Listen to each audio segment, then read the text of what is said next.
It's been 20 years since I've worked as a counselor at Camp Valleyway.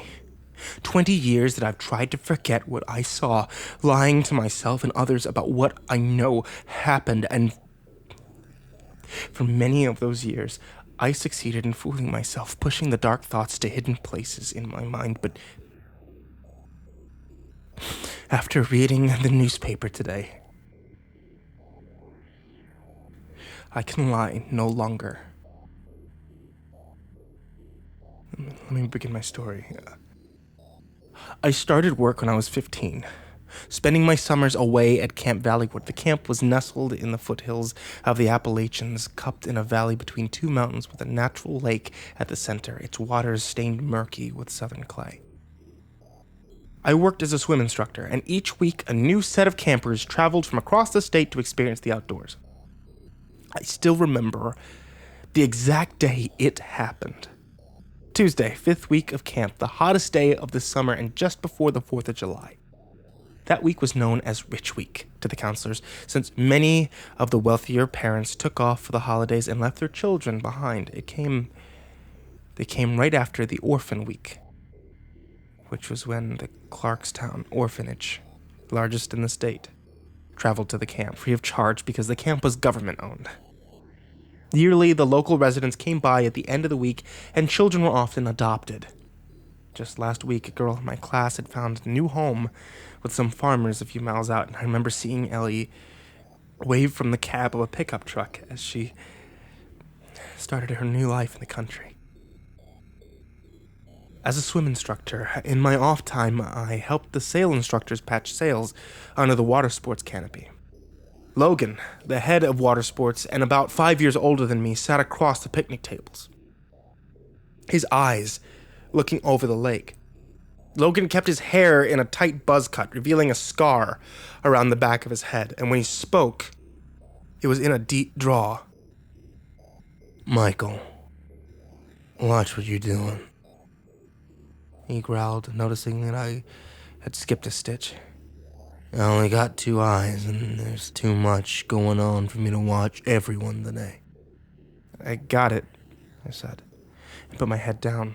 Logan kept a tight watch on his crew, but now his focus was on the lake. Ed and Ted, 2 twin counselors with one brain between them, were teaching a beginning swimming course. Ed and Ted always made Logan uneasy and had earned a spot of first and second on his mental list of instructors who were more likely to screw up next. So when Ed, the smarter of the two, came sprinting up from the lakeside so fast his long legs spewed a dirt exhaust behind him, Logan was ready. Ed opened his mouth, words wheezing in between each intake breath as his wet hair plastered over one eye. We're missing one camper. Can't find him in the water. Friends don't know where he is." Without hesitation, Logan's whistle shrieked through the campground, startling campers and counselors alike. "Out of the water! Out of the water! All lifeguards to the deck!" he shouted, his deep chest working like a bellow as adrenaline shot through me, and we ran to the water. As a lifeguard, it was our responsibility to search for the body, and 15 of us lined up in one end of the swimming section. At Logan's call, we dove, myself in the deeper end at 14 feet, and spread out across the bottom. The water filtered sunlight and heat, so the bottom was cold and dark, with underwater plants that gripped against my calves and pulled me back as I swam. After 3 strokes, I returned to the surface, and Logan sent us back down again to search, hoping to find a still warm form. I was the one who found the body. Its hand brushed against my face, a pale palm that was all too white. I saw the face next, too dark to recognize, but a girl with long hair that fanned around her like she was under static electricity. I gasped involuntarily, drawing in water to my lungs, gripping her torso, and began swimming to the surface. She felt swollen, her arms too big, and her temperature a cold I will never forget. Halfway to the surface, I felt her leg catch on something, and she was pulled back down out of my grip. I turned, watching her open her eyes on mine as she descended, but my lungs screamed, and I knew I needed air or I would join her down below for much longer than intended. "I found her!" I shouted, breaking the surface. "Quick!" And I dove back down, my hand sweeping through the muddy bottom.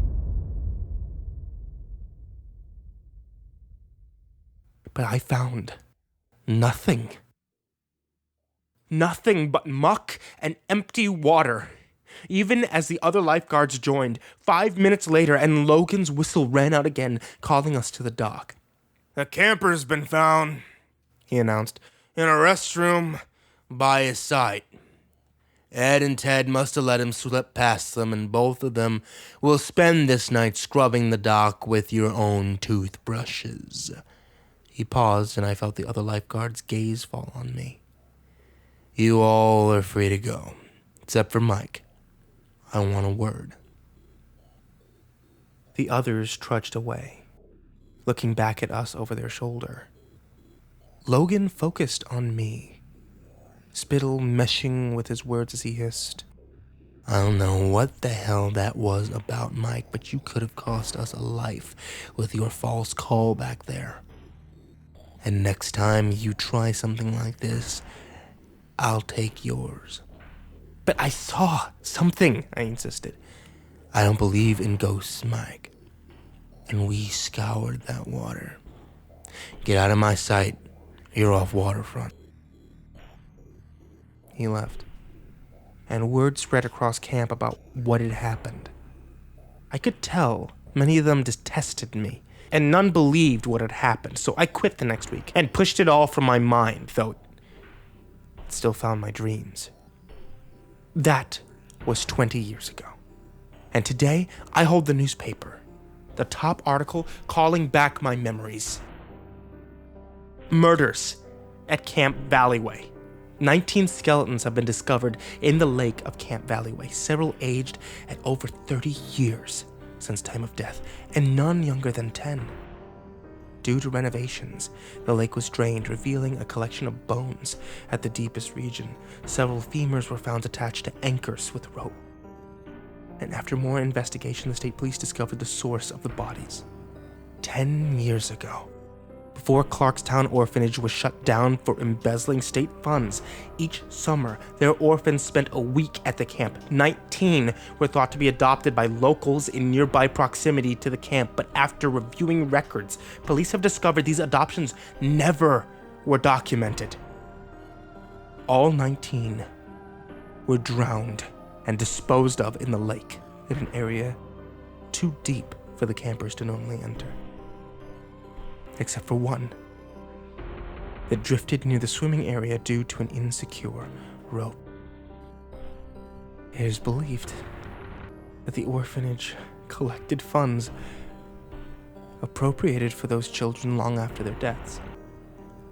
Police encourage anyone with information on the matter to step forward.